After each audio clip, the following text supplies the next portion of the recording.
afinidades, que sepa el mundo, llega la patria grande. Llega la patria grande, un grito que se expande, el sable que se blande contra el blando y ese plan de dominación y fraude, sin traiciones que defrauden, puños que se cierran para que la convicción se guarde. Latinoamericano, cuestión geográfica, Latinoamérica hermano, integración empática frente a cotización, la concientización de la indignación hacia la digna acción en práctica. Afinidades, afinidades, y por el rumbo el pueblo grande. Latinidades, afinidades, que sepa el mundo, llega la patria grande. La patria grande.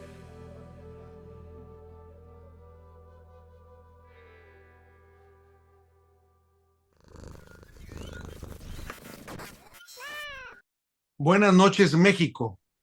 Desde el estado de Nuevo León, damos la bienvenida a quienes nos acompañan en esta emisión de Latinidades. Gracias por estar aquí. Estamos a solo unas horas de hacer historia. La Cámara de Diputados y la de Senadores tomará posesión de sus cargos este domingo 1 de septiembre, con prácticamente mayoría absoluta en las dos cámaras, lo que garantiza que se harán las reformas constitucionales que fueron propuestas por el presidente Andrés Manuel López Obrador y avaladas de manera avasalladora en las urnas este pasado 2 de junio. Por lo que la cuarta transformación avanza en la revolución pacífica para transformar el país.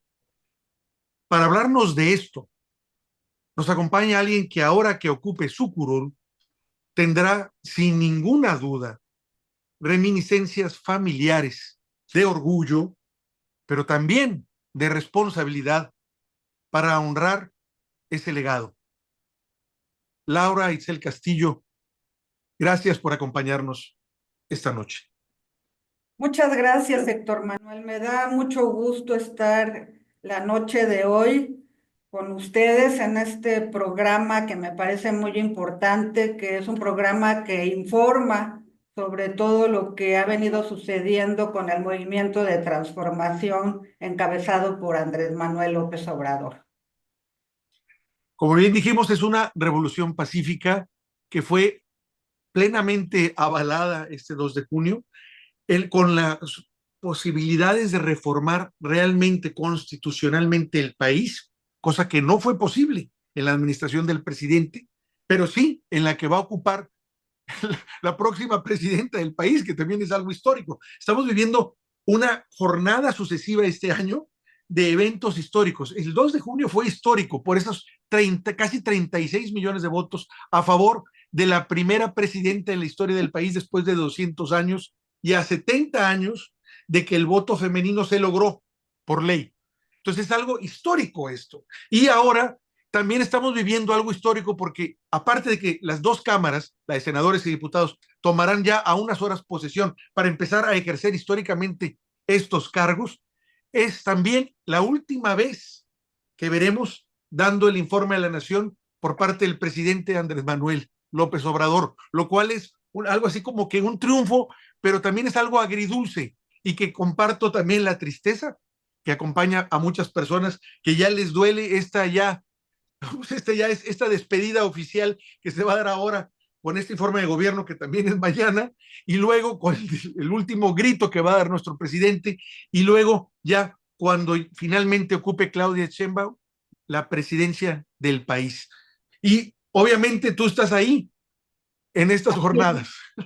Sí, bueno, pues es para mí muy emocionante y además me llena de orgullo el poder estar en este momento histórico en nuestro país, en un lugar tan importante como es el Senado de la República y el compromiso para estar transformando realmente lo que se requiere con estas reformas constitucionales y reformas legales en general, que va a ser desde luego un trabajo muy intenso desde el Senado de la República, con todas las propuestas que se han venido haciendo y con todo el compromiso que tenemos para echarlas por delante.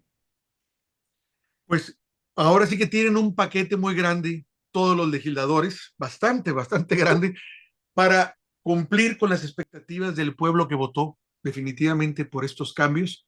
y la presión que sienten o deben de sentir ustedes ante la derecha que busca defender como gato, panza arriba, los privilegios que le permitieron usurpar, yo lo digo así, usufructuar los activos y beneficios que daba el Estado para beneficios muy personales y grupos oligárquicos. Hay que decir, aquí en México hay oligarcas que se han beneficiado completamente del poder del Estado para hacer pingües negocios a Así diestra y es. siniestra. Es terrible esto. Y aquí lo que se dijo en urnas fue, basta, ya no queremos esto.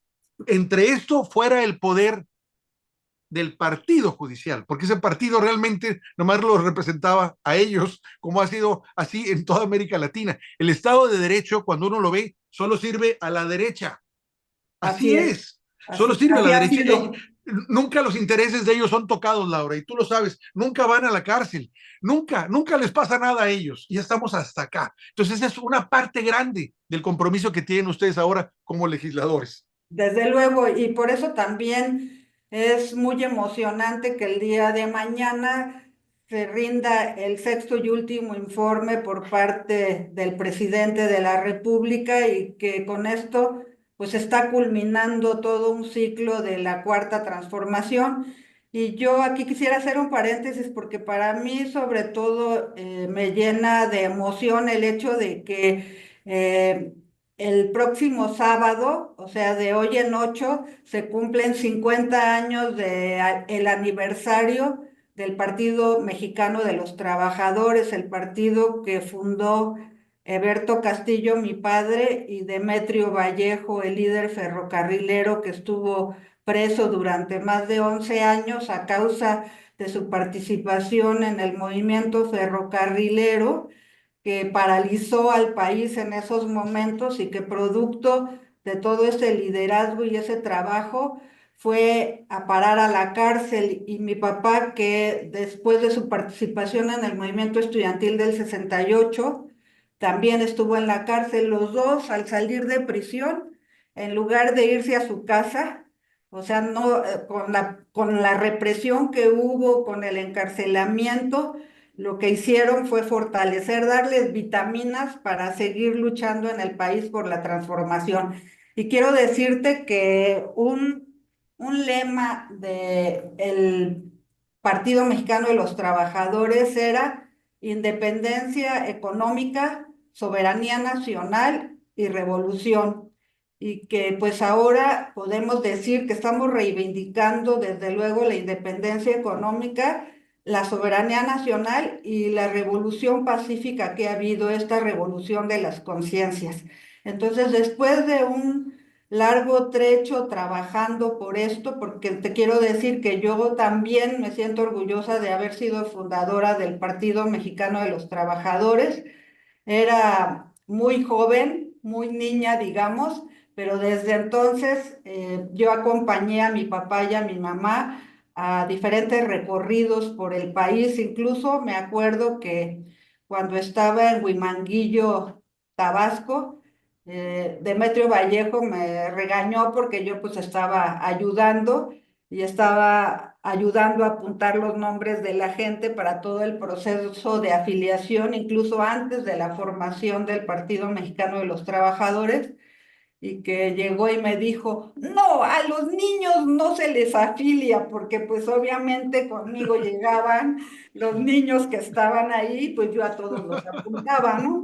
Entonces, Claro. bueno, esa es una cuestión que me causa mucha gracia y que recuerdo con cariño, porque pues no, Demetrio Vallejo lo que sí tenía un carácter muy fuerte, era bastante enojón, pero pues era un líder obviamente probado. Entonces, me da emoción que después de 50 años, que esto será el próximo 7 de septiembre, el próximo sábado, pues se cumpla una etapa tan importante y que ahora yo pueda estar al frente en este cargo, que también quiero recordar que mi padre murió siendo senador de la República a los 68 años de edad, Así es. siendo integrante de la Comisión de Concordia y Pacificación, que pues entregó toda su vida para ello, que trabajaba intensamente y finalmente pues problemas de salud hicieron que falleciera, pero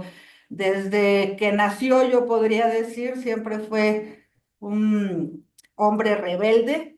Y bueno, esta rebeldía implicaba decir no a muchas cosas, no a las injusticias y a la corrupción.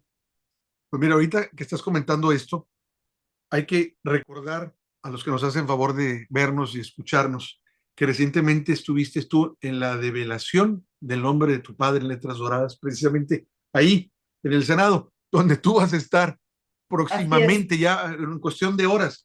¿Y cómo ves esto? ¿Cómo sientes esto de estar, como bien dices tú, mi papá murió ejerciendo el cargo de senador? Digamos que ahora tú, años después, estás tomando el testigo en un evento crucial en la historia de México, porque estamos viviendo y haciendo historia. Mucha gente no se da, y es más, yo mismo creo que no me voy a dar cuenta de la enorme dimensión que es esto hasta años después. Si vivo más tiempo, en décadas, diré, oye, es que no nos dimos cuenta de que sí, sabíamos que era importante, pero no así de grande. ¿Cómo te sientes tú de entrar ahora al Senado cuando ocupes ahora, llegues a tomar posesión del cargo?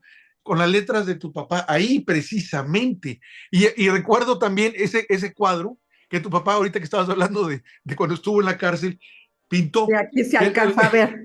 que aquí se alcanza a ver, y ahorita el productor va a hacer favor de ponerlo, sobre lo que es la Universidad de Lecumberri, que es una ironía de veras increíble, divertidísima y finísima por parte de tu papá, que le da una universidad ahí, y sí, como dices tú, ellos no salieron a su casa, salieron todavía más bravos, con Pero más fuerza.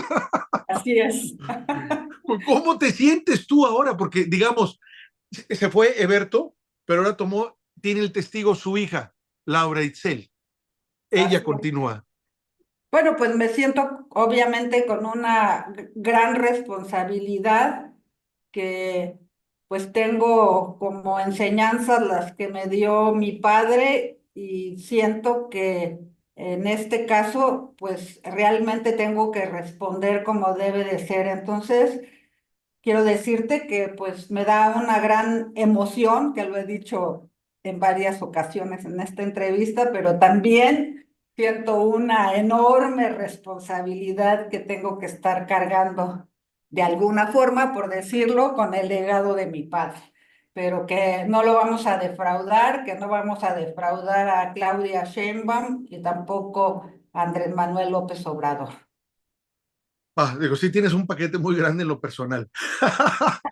Porque ahora sí que va recargado, como decimos. O sea, independientemente que sabes perfectamente de que llevan una responsabilidad grande de cumplir con las demandas del pueblo, que éstas se lleguen a reflejar en leyes y cambios constitucionales que por primera vez lo volteen a ver, que Sí, por primera vez lo puedan tomar en cuenta, porque no ha sido así, siempre ha sido nomás a un es. grupito, a los mismos grupitos de siempre.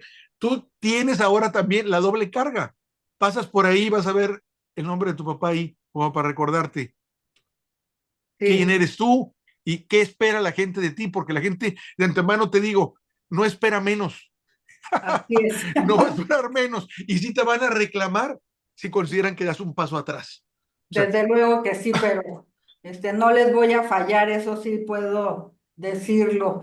Y también quisiera recordar que yo, cuando era muy pequeña, tuve la fortuna de conocer a gente muy importante, como fue el caso de, en el arte, pues podría decir que Siqueiros, porque mi papá nos llevó una vez a la casa de él, que también tuve la fortuna de conocer a periodistas como Julio Scherer, y tuve la oportunidad de conocer a un expresidente de la República, uno de los mejores presidentes que ha habido, que fue Lázaro Cárdenas, cuando yo era muy niña, en su rancho que nos llevó mi papá, y que a mí me llamó la atención porque yo lo recordaba de los libros de texto, donde estaba con la torre y en esos libros de texto gratuitos que son tan importantes para el país, y que me identifiqué desde luego con todos esos personajes y con la lucha que se ha dado en la defensa del petróleo, que cuando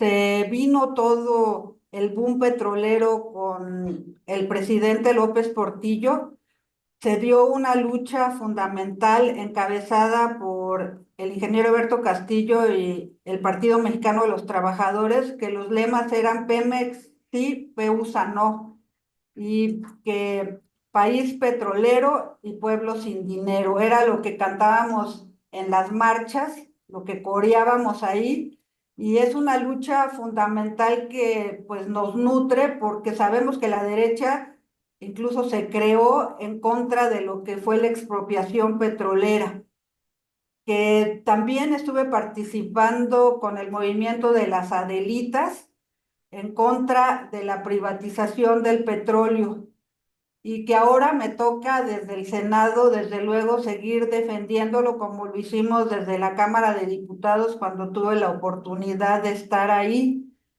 en la 61 legislatura y también en la 57 legislatura, y que es algo que finalmente llevamos en la sangre, ¿no? La defensa del petróleo y la defensa de la soberanía nacional, como lo mencionaba anteriormente. Entonces, que uno de los puntos fundamentales que yo estaré defendiendo son los que tienen que ver con que esta empresa siga siendo pública, que fui 3 años consejera independiente de Pemex, propuesta por el presidente Andrés Manuel López Obrador y ratificada por el Senado de la República, y que en estos 3 años pues tuve desde luego la oportunidad de estar trabajando directamente desde esta institución para lograr que salga adelante, que la derecha mucho dice que no, que qué barbaridad que esté endeudada Pemex, y pues me parece un cinismo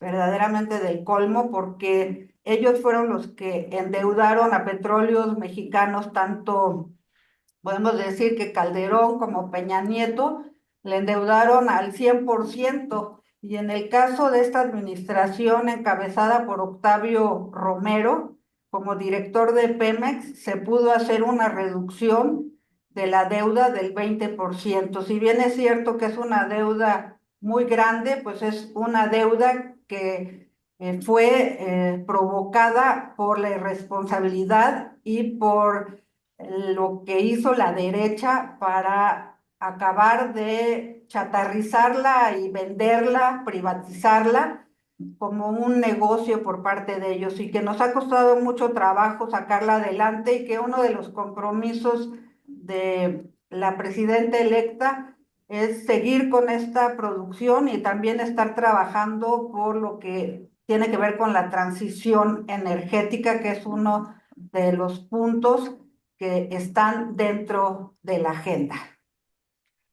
Mira, qué bueno que comentaste ese compromiso tuyo reciente que tuviste ahora como consejera de Pemex, la industria insignia del país, que luego la derecha, como bien dice, se encargó de demeritar, al Así es. grado tal que me consta que luego a los mismos trabajadores de Pemex les daba pena decir que trabajaban en Pemex, porque había todo un contubernio de medios que todo el tiempo estaban atacando, que era demasiado la gente que trabajaba ahí, que los niveles de productividad eran ridículos. Y cuando uno analizaba, te dabas cuenta realmente que no había tanta gente contratada en Pemex, o sea, cuando sabías lo que estaban ganando, creo que era lo que se manejaba en otras empresas, más para que puedan hacer ese análisis. Y como bien dices tú, la empresa fue adrede quebrada, Así buscándola, es. que acabar con ella, fue endeudarla, crecimiento enorme, me acuerdo que, no recuerdo exactamente los datos exactos, pero eran, por decirlo así, 40,000 millones de dólares en deuda cuando estaba Peña Nieto, y cuando estaba de director, el que está ahorita todavía en la cárcel, Ajá. de ahí le subieron a 100,000. Y dices tú, ¿y dónde dejaron ese dinero? ¿Dónde se vio?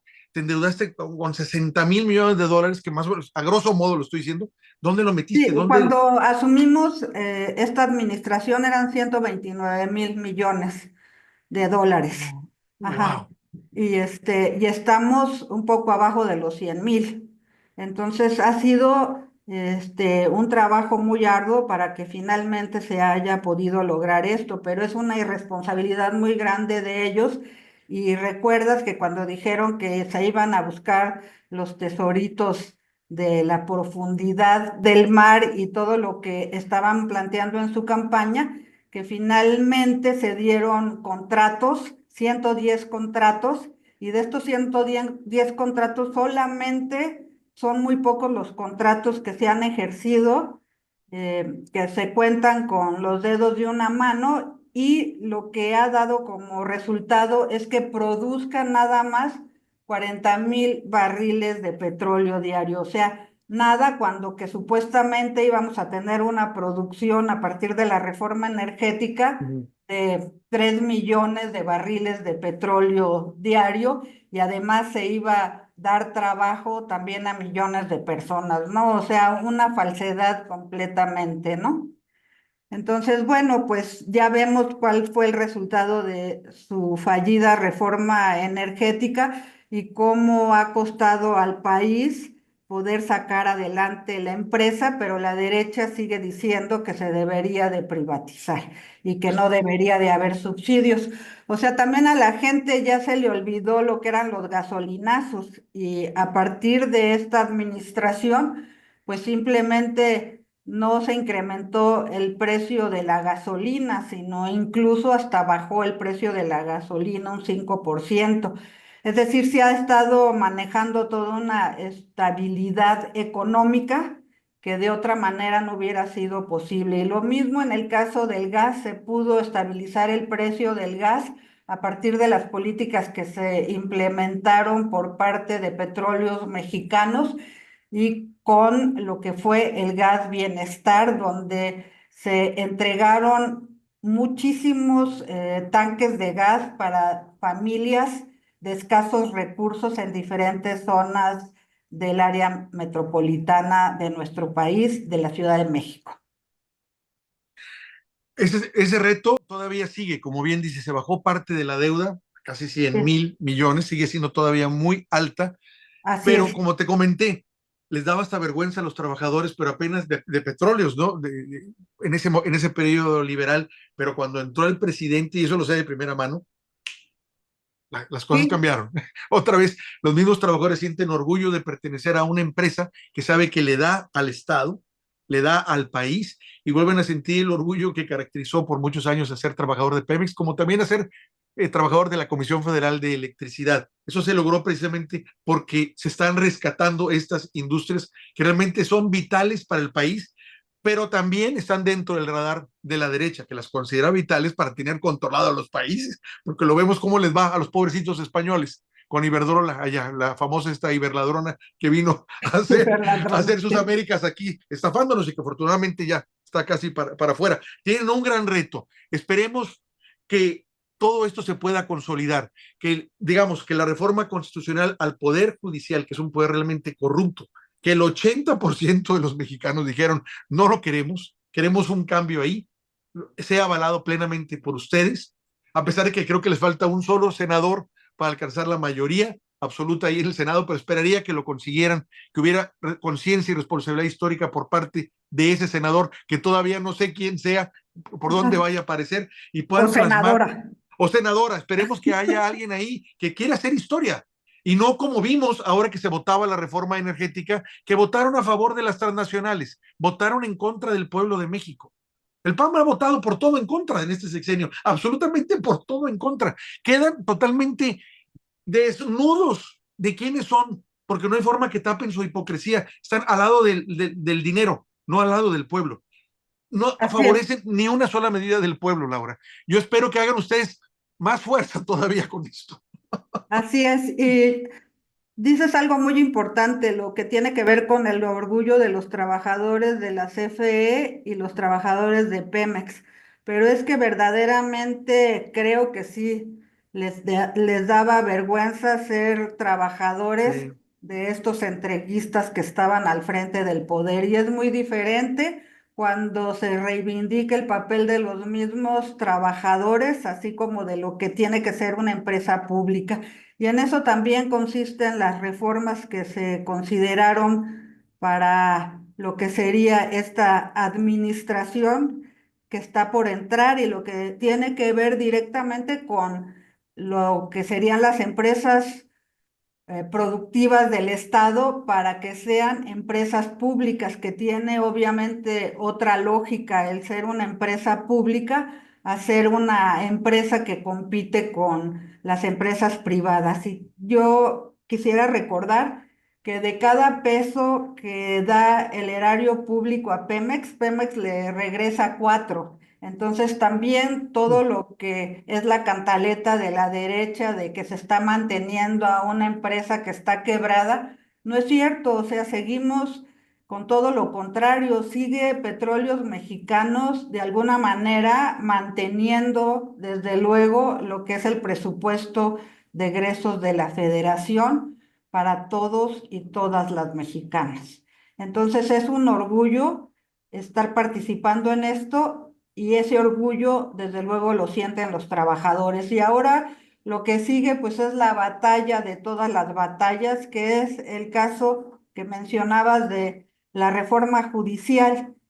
Y desde luego que ahí estaremos legislando, estaremos echando adelante todas estas propuestas para que en nuestro país finalmente pueda haber justicia, justicia que no existe, porque sabemos que hay gente que permanece en la cárcel por años y por años sin ser juzgada. Y esto es imposible, creemos que se siga haciendo, y que si bien es cierto que está considerado dentro de la ley que no puede ser cierto tiempo sin que se le juzgue a las personas, esto nunca se ha hecho realmente, y es hora de hacer justicia y de que se cumpla con todos estos preceptos para que la gente pueda ser juzgada y que realmente estén en la cárcel los que son los criminales, y no que esté en la cárcel gente inocente, como sabemos que ha sido a lo largo de la historia.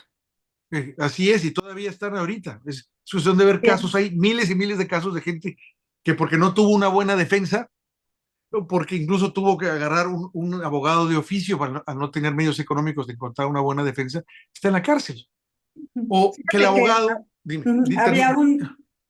o sea, a ver si lo recuerdo, que estaba escrito en la cárcel cuando yo visitaba a mi padre, que decía: en este lugar maldito donde reina la pobreza, no se castiga en donde reina la tristeza, no se castiga el delito, se castiga la pobreza. ¡Wow! ¡Qué poema más contundente, oye! Sí, sí, ¡Qué ¿verdad? duro! ¡Qué Ah, duro! qué Porque, qué duro. duro! Qué duro. Sí. Mira, ya no te quiero quitar más tiempo porque vas a estar tú, prepararte ya, incluso psicológicamente, para el evento histórico que se va a vivir mañana, la Sí. toma del cargo y sobre todo escuchar pues, la rendición de cuentas que le hace el presidente, el último, el último que lo vamos a ver. Ah, qué duro es eso, ¿eh? O sea, me refiero, es la Sí. última vez que vamos a ver al presidente dando ese informe a la nación. Creo que él avisó con tiempo que le tuviéramos paciencia porque iba a nombrar muchas cosas y creo que va a nombrar pues, los logros, lo que ha tenido a lo largo del sexenio. Pero, ¿qué sientes tú? ¿Qué opinas de él ahorita que vas a estar tú ahí y lo vas a ver? ¿Qué opinión te llevas después de todo lo que fue este sexenio? Porque de veras fue muy complejo por los ataques tan idiotas de la derecha, porque la verdad, yo recuerdo del famoso el oro que le traían de Moscú en submarinos y desde ahí, por semana, cada idiotez, hasta de que si la esposa del presidente era nieta de un nazi, cuando los nazis realmente son los de la derecha, los de izquierda Claro. no hay. O sea, he escuchado cada aberración y cada idiotez, como Ujú. por ejemplo, pero te lo comento, tengo un amigo que es de derecha, no tiene, generalmente los de derecha no tienen mucha conciencia política, me manda un escrito y me dice hace un par de días, 3 días: Héctor, esto es verdad. Y decía: Morena que está poniendo ahora que van a entrar impuesto a los ricos, que les va a quitar esto, que Va a van... quitar las casas. No, espérate. Y me dice, le digo: oye, por Dios, ¿cómo crees esas idioteces? Pero digo, pero no es un niño él, me explico, él ya es grande. Le dije: no, eso es mentira, por favor. Me dice: bueno, porque tú me lo estás diciendo, lo creo. Bueno, si es así, es mentira, ¿eh? Pero ese es el nivel. Entonces digo, son idioteces que se han vivido a lo largo de todo este sexenio. ¿Qué opinión te da a ti este sexenio que ya está por terminar? Bueno, pues lo que ha sucedido es que realmente ha sido toda una odisea, y que si hace algunos años nos hubieran dicho que existía esta posibilidad de triunfo, no lo hubiéramos creído. Pero algo que te quisiera yo señalar es que desde la izquierda realmente el papel que desarrollábamos, te lo puedo decir incluso desde el Partido Mexicano de los Trabajadores o el Partido Mexicano Socialista, en donde yo milité porque fue el proceso de fusión que se dio cuando fue mi papá candidato a la presidencia de la República, que posteriormente renunció, declinó a favor de Cuauhtémoc Cárdenas, que lo importante es que fue que en el caso de la izquierda, nosotros nuestra participación y nosotras era más bien testimonial, que era una lucha que dábamos para que hubiera una transformación, pero lo que nos demostró Cuauhtémoc Cárdenas y Andrés Manuel López Obrador fue que esta lucha testimonial podría ser una lucha efectivamente para llegar al poder. Entonces, ese tránsito que se dio fue fundamental y que a pesar de todos los fraudes y de todas las movilizaciones y de que pues yo incluso participé en el gobierno legítimo de Andrés Manuel en su gabinete como secretaria de, de asentamientos humanos y vivienda, que ya que participé como ello, en ese momento pues se veía muy difícil que se pudiera lograr lo que ahora se ha logrado. Y eso solamente con el tesón de Andrés Manuel López Obrador, porque a pesar de todos los pesares, a pesar de que en esos momentos podemos decir que éramos muy pocos los que estábamos al frente de esta lucha y sin recursos, todo lo que él hizo de la participación, de ir pueblo por pueblo, aunque hubiera gente, no hubiera gente, convenciendo, y que ahora lo hace en las mañaneras, eso mismo que él ha repetido durante años, de que por el bien de todos, primero los pobres, y que nada nos ha dañado más en este país que la corrupción, son frases que se han vuelto lemas dentro de toda esta campaña y dentro de todo lo que ha sido esta batalla por lograr que efectivamente el pueblo de México esté representado y defendamos a la patria como debe de ser. Me llena de orgullo haber acompañado al presidente Andrés Manuel López Obrador y me llena de nostalgia previa el hecho de que se vaya a ir de la presidencia de la República, pero desde luego me enorgullece que una mujer científica como Claudia Sheinbaum, comprometida con las mejores causas de este país, que ha participado en la defensa de los intereses de los estudiantes, de los desaparecidos también, junto con Rosario Ibarra de Piedra, sea ahora la que encabece los destinos de la nación. Y bueno, pues simplemente yo concluiría con que es tiempo de mujeres y ahí vamos a estar todas para defender a la patria.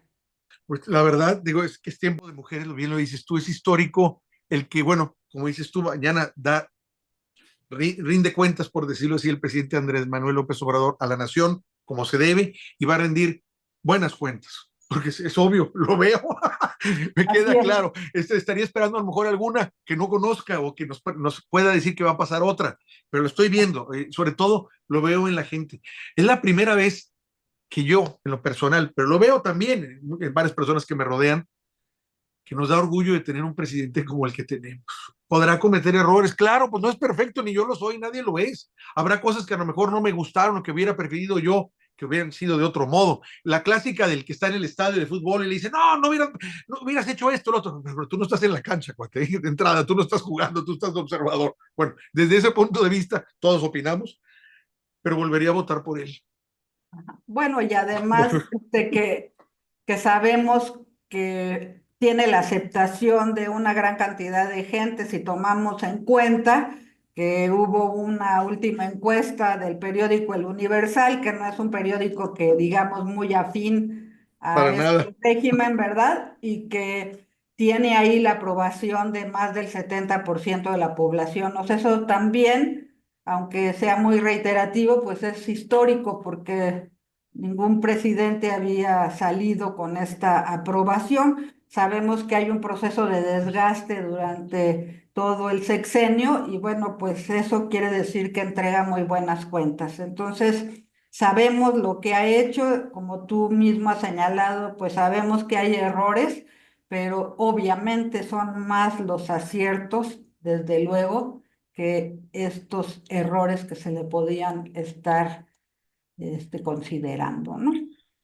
Digo, no quisiera que ya para despedirnos, me gustaría saber qué esperas tú, ahora sí, de la administración de Claudia Sheinbaum. Como bien dijiste, es tiempo de mujeres y de qué manera, yo creo que quedó claro. O sea, para el que lo dude, nomás necesita ver y sentarse. El que no lo quiere ver es porque está obtuso, pero es tiempo de mujeres y de qué manera viene esto. Es algo que también a mí me enorgullece que por primera vez haya una mujer presidenta en mi país. Y ha habido otras ya en el continente, pero necesitábamos que en México también hubiera una mujer. ¿Qué esperas tú de este sexenio? Bueno, pues yo esperaría muchas cosas. Creo que el hecho de que esté una mujer al frente de la administración también hace que seamos más visibles todas las mujeres desde el campo, desde la ciudad, como obreras, como trabajadoras, también manuales, trabajadoras intelectuales, que todas nosotras seamos más visibles y haya más respeto y más avance por los derechos de la mujer en este país. Creo que esa es una de las cuestiones que sabemos que va a suceder, que confiamos por el hecho de que esté ella al frente y que, como lo ha dicho, ¿no? Que se diga presidenta y no presidente, porque hay que ponerle la A, porque lo que no se dice no existe, y eso tiene que ver directamente con el lenguaje. Entonces, nosotros pues estamos acostumbradas, ¿verdad?, a decir que el desarrollo del hombre y que ya consideramos que cuando hablamos del hombre estamos hablando de toda la humanidad. Eso Y no. solamente porque lo dicen los hombres, ¿no? Entonces, Claro, bueno, estas cuestiones que a veces podrían parecer muy simples, no lo son y van a empezar a cambiar, empezando por este mismo lenguaje, que el lenguaje es lo que te define.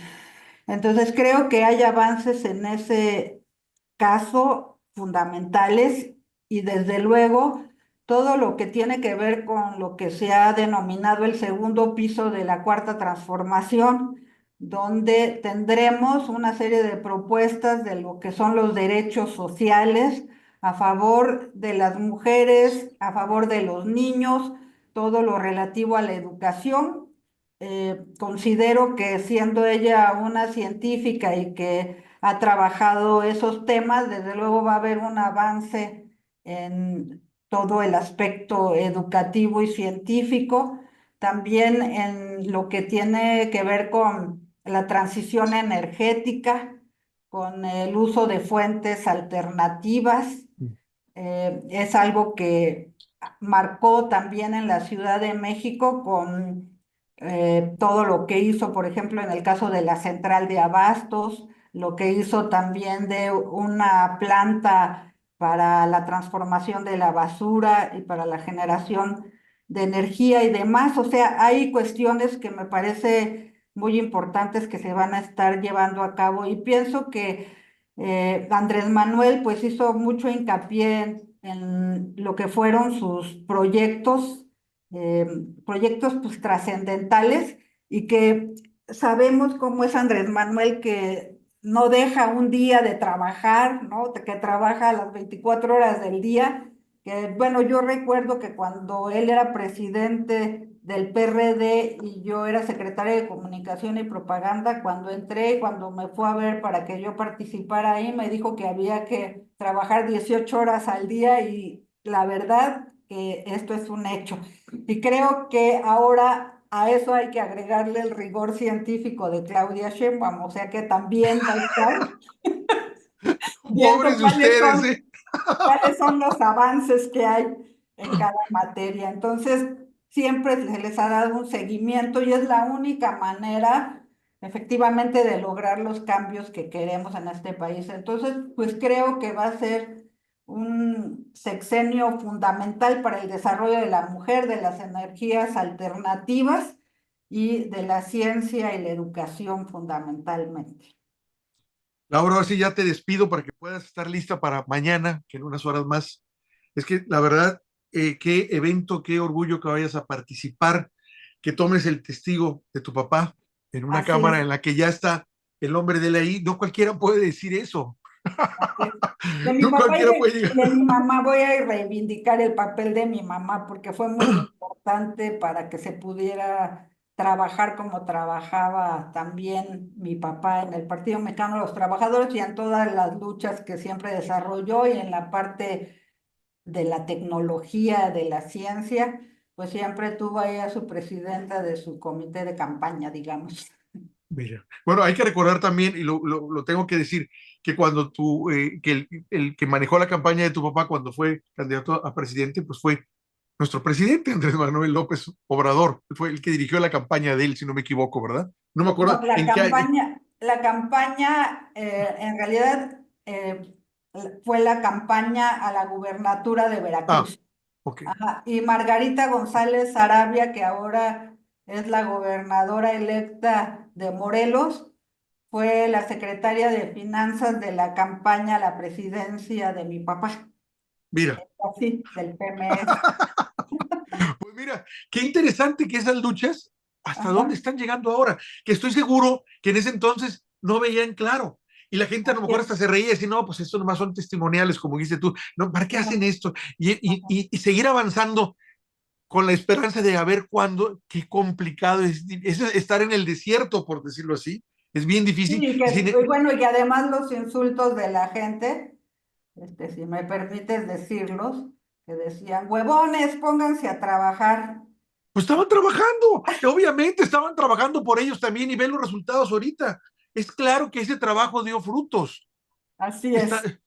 wow, de veras qué triunfo. Es un triunfo que espero que lo hayan visto algunas personas o que se hayan quedado con esa sensación de que ese triunfo va a ser de todos modos. Lo que están haciendo ustedes ahora ya con el poder va a ser todavía más fuerte, evidentemente. Tiene que tener Así es. mayor trascendencia, pero esto es consecuencia de todo ese trabajo que se hizo.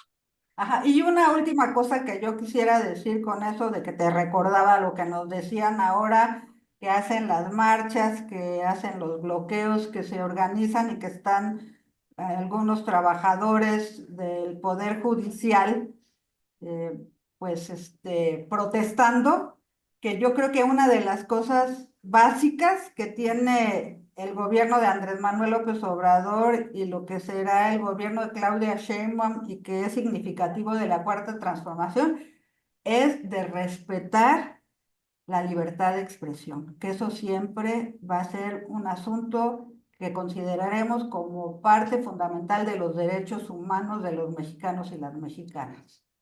Bien que hay que recordar eso, porque si esto hubiera ocurrido en Chile, pues hubieran salido a reprimir los famosos carabineros, a darles garrotazos, a dispararles a los ojos, cada vez que había una protesta que ellos no aprobaban, no solo en términos de ley, porque podía estar aprobada, sino que no les gustara, como también en Colombia y en muchos lados donde realmente la derecha, que siempre grita Reprime, la libertad, derecha reprime. pero ellos dicen libertad, ¿libertad de qué? Libertad de para seguirnos robando ese grupito, es la única libertad que ellos venden, Así es. porque realmente son los represores y son los dictadores, ellos sí son. Pues no te quito más tiempo, Laura, de veras, te mando un fuerte abrazo y vamos a estar Muchas atentos gracias, Héctor y Manuel. te vamos a convocar ya cuando empiecen ustedes su trabajo legislativo, porque sé que habrá momentos coyunturales en la historia que va a venir del país, que va a valer escuchar tu opinión sobre lo Así que es. viene. Muchas gracias. Y siempre estaré dispuesta a emitirla. No, te lo agradezco mucho y estamos en contacto. Que tengas muy buenas noches y esperemos que todo sea un éxito a la altura de lo que estamos esperando mañana. Desde luego que sí. Mucho éxito Gracias. también No, para ti. Hasta gracias, luego. te lo agradezco. Estamos en contacto. Gracias.